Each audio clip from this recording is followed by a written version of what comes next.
La candidate du Parti québécois dans Charlevoix-Côte-de-Beaupré, Mme Nathalie Leclerc, a présenté le 5 septembre à Baie-Saint-Paul sa plateforme électorale. Elle propose notamment une trentaine d'orientations. Afin d'en savoir davantage, je m'entretiens avec elle. Mme Leclerc, bonjour. Bonjour. Alors, avant d'aller dans la plateforme, j'aimerais que vous me disiez comment va votre campagne électorale. Bien, ça va bien, ça va très bien. Je suis emballée, j'ai des ailes qui sont en train de me pousser dans le dos. Bon, on est en campagne électorale, mais moi, je suis en pré-campagne depuis déjà pas mal longtemps, déjà depuis le mois de février dernier. Et j'ai fait le tour, et le tour, c'est grand, la circonscription, elle est grande, mais j'adore cette place-là. C'est tellement beau. Je pense que c'est la plus... Je ne pense pas. C'est la plus belle circonscription de partout au Québec. Et alors, j'ai vraiment fait le tour jusqu'à Baie-Sainte-Catherine, Île-d'Orléans, Côte-de-Beaupré. J'ai rencontré tous les maires, les 27 maires. C'était bien important pour moi, les mairesses aussi, pour me donner une idée du visage de mon comté, pour vraiment prendre le pouls. Puis là, maintenant, au travers de tout ça aussi, je rencontre beaucoup de citoyens et citoyennes, des organismes communautaires, les commissions scolaires et tout ça. Je me donne vraiment... J'ai une bonne idée là, de l'ensemble du comté que je représente. OK. Et lorsque vous regardez la résultante de toutes ces rencontres-là, de toutes les informations que vous avez colligées, quels sont les dossiers pour la Côte-de-Beaupré et d'Orléans qui sont importants et qui retiennent votre attention? Bien, il y en a pas mal, il y en a plusieurs. Ce que je retiens aussi, c'est que les maires et les mairesses du coin aiment beaucoup leur municipalité. Je ne pensais pas que les maires étaient aussi amoureux de leur coin du monde, j'ai envie de dire, le coin de pays. Et ça me touche beaucoup aussi de voir la passion dans leurs yeux puis qu'ils veulent développer leur municipalité. Il y a plusieurs points. Bon, par où je peux commencer? Je pense à Château-Richer. Tout de suite comme ça, je pense à ça parce qu'il y a eu l'accident épouvantable là, sur la côte de la Chapelle, oui, qui est arrivé il n'y a pas très longtemps. Et moi, j'avais vu le maire quelques semaines avant, il m'avait sorti les plans d'un nouveau chemin qu'il veut avoir depuis des années, puis c'est compliqué. C'est des gros camions qui passent là. Bon, vous savez sans doute un peu, là, les gens de la côte, le problème de cette côte qui est toute petite, qui date d'années, ça fait très, très longtemps qu'elle est là, elle n'a jamais été rénovée. Et bon, il y a au loin là-bas, là, les grands camions qui descendent avec l'embarcation qui est très, très lourde. Alors, c'est dangereux. À l'époque, justement, le maire me disait c'est dangereux, il va peut-être avoir un accident, il faut vraiment faire attention. Et paf! L'accident est arrivé. Heureusement, il n'y a pas eu de mort. Il y a eu des blessés, mais rien de grave. Ça a été surtout plus de peur que de mal. Là, quand j'avais vu ça, moi, j'ai été catastrophée. Puis je m'imaginais, moi, être dans cette maison-là, parce que là, le camion a complètement renversé. Donc, ça, c'est quelque chose que je veux travailler, moi, quand je serai députée, si je deviens députée. C'est quelque chose pour moi qui est très important. C'est justement, le plan est fait. Il faut pousser vers le gouvernement pour justement développer cet autre chemin-là qui veut un peu dans les terres, on le voit bien sur le plan. Alors, pousser pour cette côte, parce que les gens ne peuvent plus vivre de cette façon-là. Dans la peur, finalement, parce que là, maintenant que la côte, que c'est arrivé l'accident, les gens qui sont autour, probablement, qui ont encore plus peur. Donc, il y a ça à Château-Richer. Je pense au quai de Sainte-Anne-de-Beaupré. J'y étais il y a à peu près 15 minutes. C'est assez beau. On a le cap Tourmente en arrière en plus, mais le quai est en train de tomber, ça fait longtemps aussi. Le maire là, de Sainte-Anne-de-Beaupré aussi a des plans, c'est déposé, c'est compliqué, c'est long. Il me disait ça, lui dit c'est long, on va-tu finir par aboutir? Parce que c'est à développer ce petit coin-là aussi. C'est magnifique ce qu'on peut faire avec ça, avec les bateaux de plaisance qui pourraient arrêter et tout. Il y a vraiment des projets extraordinaires à développer sur la côte. Ils sont là, ils sont dans les cartons, mais ça ne bouge pas. Donc, moi, j'ai l'intention de faire bouger toutes ces choses-là. Je pense aussi au village de Sainte-Anne-de-Beaupré. J'ai rencontré aussi les pères et dames touristes. J'ai passé presque une après-midi complète avec un des pères qui m'a fait visiter tout ça. Alors, ils ne savent pas trop, est-ce qu'ils vont vendre, est-ce qu'ils veulent rénover, qu'est-ce qu'ils vont en faire de le monastère. C'est eux qui payent la basilique. Moi, je ne savais pas, mais c'est eux qui payent la basilique. Elle est belle. Moi, j'ai quand même visité un peu pas mal de basiliques en France, en Europe, puis je dois avouer que celle de Sainte-Anne-de-Beaupré, elle est belle. Elle est vraiment belle quand on rentre à l'intérieur. Donc, tout autour de ça, ça tombe, c'est désuet. Le mot, je pense, le plus populaire que j'ai eu auprès de ma pré-campagne, quand j'ai rencontré tous ces gens-là, ces leaders-là, c'est désuet. J'ai vraiment entendu ça souvent. Les infrastructures ne fonctionnent plus, il faut les rénover, on a besoin de sous. Donc, c'est vraiment ça. Je pense à la piste cyclable, c'est ça que je viens de penser aussi, la piste cyclable. Parce qu'il existe une piste cyclable jusqu'à le petit moulin des Prés, je pense, c'est ça. Le moulin du Petit Pré. Le moulin du Petit Pré. Château-Richer. Puis après, c'est fini. Et ça devient la véloroute Marie-Hélène Prémont. Mais là, c'est bien beau, mais c'est sur le chemin royal, alors c'est hyper dangereux. Moi, j'ai beaucoup d'amis qui sont cyclistes. Il manque de se faire écraser à chaque fois. Donc, je crois que la piste cyclable aussi pourrait continuer. Je sais aussi, je reviens avec mon maire de Château-Richer, qui est vraiment un projet magnifique pour continuer la piste cyclable. Et pourquoi pas aller jusqu'à la Malbaie avec ça. On pourrait le faire. On a un site extraordinaire pour ça, tout le long des berges là, du fleuve. Vous demeurez à l'île d'Orléans, à Saint-Pierre, Oui. et il y a un gros dossier, le pont de l'île. Oui, mon pont de Votre l'île. pont. Alors, qu'est-ce que vous entendez faire à ce niveau-là? Le pont de l'île, ça fait longtemps. Moi, je vais avoir 50 ans, là. Bon, tout ça n'a pas de bon sens.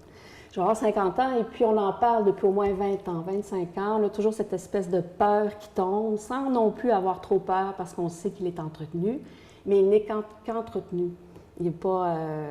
ce projet dans l'air, combien de fois j'ai vu des projets passer pour un nouveau pont ou une jetée ou une scie, on ne le sait pas trop, on n'est pas trop au courant, puis ça change beaucoup, on ne s'entend pas, c'est compliqué. Puis je sais que là, ça va faire. À un moment donné, il va falloir le faire, le pont. J'ai même un maire, moi, sur l'île, qui me dit ça a bien l'air que le pont de l'île est éternel. Ça veut quand même tout dire, en voulant dire qu'il va-tu finir par se passer quelque chose avec le pont de l'île. Moi, j'y suis attachée beaucoup, évidemment, parce que mon père a chanté aussi sur le pont de l'île. Je te donnerai le pont. C'est très beau, mais il y a beaucoup de monde qui passe sur le pont maintenant. Il devient dangereux, il est très étroit. On n'y peut rien, on ne peut pas l'agrandir, ça ne se fait pas. Le plateau dessus aussi, on ne peut pas le changer parce qu'il est toujours en train de se faire rasphalter à chaque fois, année après année. Les printemps sont souvent très... il y a beaucoup de trous qui se forment dans le pont. Alors nous, notre idée pour le Parti québécois, là, c'est qu'en ce moment, on attend on attend, mais on veut vraiment pour 2024. Parce que je sais, moi, que le Parti libéral, à l'époque, avait dit oui, nous allons le construire, mais il ne se passe encore rien. Et le pont est encore là. On n'en sait pas plus. Alors, nous, Parti québécois, c'est certain que si je suis au pouvoir, si je suis députée, je vais pousser très fort pour que le pont soit construit pour 2024. Et je ne parle pas à travers mon chapeau. Autre qui est toujours en lien avec le transport, c'est un domaine que les gens d'affaires de la Côte-de-Beaupré ont à cœur et c'est le projet de troisième lien. Oui. Alors, quelle est votre position sur ce dossier-là? Le troisième lien, c'est toute une discussion, on en parle beaucoup aussi, on chicane, on en veut pas, c'est très partagé. Moi, j'ai demandé aux gens de l'île, j'ai demandé aux gens de la côte, ça dépend ce qu'ils font dans la vie. S'ils ont affaire beaucoup à l'autre côté, ils veulent vraiment avoir le troisième lien, sinon non. Moi, je peux vous dire que je suis une fille de l'île d'Orléans. L'île d'Orléans, c'est un joyau, c'est patrimoine historique aussi, ce lieu-là. On ne peut pas avoir une cicatrice avec un troisième lien. Mais, quand même, si le troisième lien passe que sur les berges, ce qu'on m'a dit, mais encore une fois, on ne le sait pas trop, peut-être ça va changer, ça change tout le temps. Mais si ça ne passe que sur les berges et que ça ne rentre pas sur l'île d'Orléans, que ça ne détruit pas l'île avec une autoroute, on imagine une autoroute où un paquet de camions passe, mais là, ça brise l'île. Ça devient une cicatrice épouvantable. Mais si ça reste sur les berges, on n'est pas contre. Par contre, en ce moment, il y a une étude qui coûte 20 millions de dollars. C'est quand même beaucoup d'argent, puis c'est les contribuables qui payent ce 20 millions-là. Alors, avant de dire non, ou avant de dire oui, on va attendre. C'est ça qu'on fait, nous, au Parti québécois, c'est qu'on attend vraiment les données, les résultats de cette étude-là, pour après dire si oui ou non on est pour ou contre. Mais on est un peu... Ça dépend où va se situer le fameux troisième lien. Pour revenir à votre plateforme, il y a des domaines qui sont très importants comme la santé. Oui. Alors, j'aimerais savoir quelle est votre position. Bien, d'où la santé, catastrophe Barrette, là. Je veux dire, je ne suis pas la seule à le dire non plus. Je pense qu'une des raisons pour laquelle j'ai accepté, quand on m'a demandé de me présenter au Parti québécois, c'est pour ou contre lui. Parce qu'au même moment, il donnait une conférence de presse. C'est juste de le voir, j'étais déprimée, je trouvais ça triste, j'avais pas de bon sens pas un médecin, c'est un médecin, là, mais qu'un ministre de la Santé ait cette attitude-là. Je ne comprenais pas pourquoi on pouvait élire quelqu'un comme ça, puis c'était de l'austérité totale, un cynisme épouvantable. Il contribue beaucoup au cynisme aussi, parce que quand on se présente, quand je me suis présentée, les gens sont « Voyons donc, qu'est-ce que tu vas faire en politique? » là? Donc, il a vraiment massacré, je pense, le domaine de la santé. Il y a beaucoup d'infirmières que je connais, des médecins qui ont été à bout de la fatigue, de l'épuisement professionnel, qui arrêtent de travailler, puis on perd nos médecins. Ils sont épuisés. Puis il faut penser aussi aux patients. La centralisation, tout est concentré maintenant à Québec et à Montréal de plus en plus. Bon, évidemment, ici, on est sur la côte de Beaupré, l'île d'Orléans, mais je pense à l'hôpital de la Malbaie, qui crie haut et fort et qui se fait tranquillement vider de toutes ces spécialités à l'intérieur. J'ai rencontré des infirmières de là-bas aussi. J'essaie toujours de rencontrer les deux côtés de la médaille, hein, parce que c'est jamais tout blanc, c'est jamais tout noir. Donc, j'ai rencontré aussi les dirigeants du CIUS, à la capitale nationale, qui m'ont expliqué où ils en étaient rendus. Ils sont bloqués. Ils ont fait ce qu'ils pouvaient faire, d'après ce qu'ils m'ont dit. Ils sont bloqués par le gouvernement. Il ne se passe plus rien. Donc, évidemment, il y a l'hôpital de Baie-Saint-Paul qui est là, qui va ouvrir bientôt d'ailleurs, qui a été promis par Pauline Marois. Il ne faut quand même pas oublier comment c'est important aussi, tout ce que Pauline Marois a fait pour le comté. Mais si je reviens vraiment à la quotidienneté des gens, là, et que les gens sont vieillissants, ils veulent rester chez eux, ils voudraient vivre le plus longtemps possible dans leur maison, mais ils ne sont peut-être plus capables non plus de conduire leur voiture, ils ont besoin d'aide. Alors, c'est tout ça qu'il faut ramener, donner plus de pouvoir aussi aux infirmières, aux pharmaciens, aux infirmiers, à tous ceux qui gravitent autour des médecins pour alléger la tâche des médecins aussi. Donc, pour moi, c'est très, très important. J'en connais des gens âgés. Hein? La population est de plus en plus vieillissante. Puis ils se demandent est-ce que je devrais aller dans un CHSLD? Encore là, hein? On sait tout ce qui se passe avec les CHSLD, puis les bains, puis un bain ou deux bains. Il me semble que c'est le strict minimum, c'est bien de donner un bain, au moins 2, 3, 4 bains par semaine. Tu sais, la dignité humaine, là, c'est important. Je l'ai vu, moi, la non-dignité humaine. Là. Je me suis fâchée d'ailleurs à certaines occasions pour ces personnes âgées-là qui n'ont plus la capacité non plus de se défendre. Ils sont diminués, ils sont malades, ils sont fatigués, ils sont vieux aussi. Donc, redonner la dignité humaine aux gens. Ce que je trouve M. Barrette a enlevé. Okay. Autre secteur qui est très important, c'est l'avenir de nos jeunes, donc l'éducation. Alors, qu'est-ce que vous entendez faire à ça? Bien, l'éducation, ça aussi, moi, je suis passionnée sur tous les domaines. L'éducation, j'ai 3 enfants qui vont à l'école, j'en ai 2 qui vont à l'école primaire à Saint-Pierre, j'en ai un qui va à la Courvilloise, et puis je trouve qu'ils font du temps. Je trouve qu'on devrait redonner beaucoup plus de matière aux enfants, de l'histoire.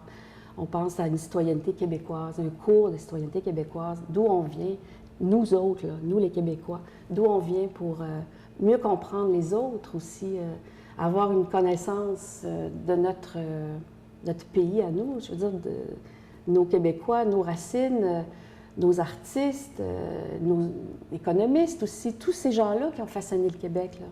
Ils ne l'apprennent pas, et pas assez, pas suffisamment. Si je compare avec mes enfants qui ont été à l'école 2 ans, parce que j'ai été passer 2 ans en France, 2014-2016, qui n'est pas très loin, mes enfants ont appris plus sur l'histoire française en 2 ans qu'ici au Québec.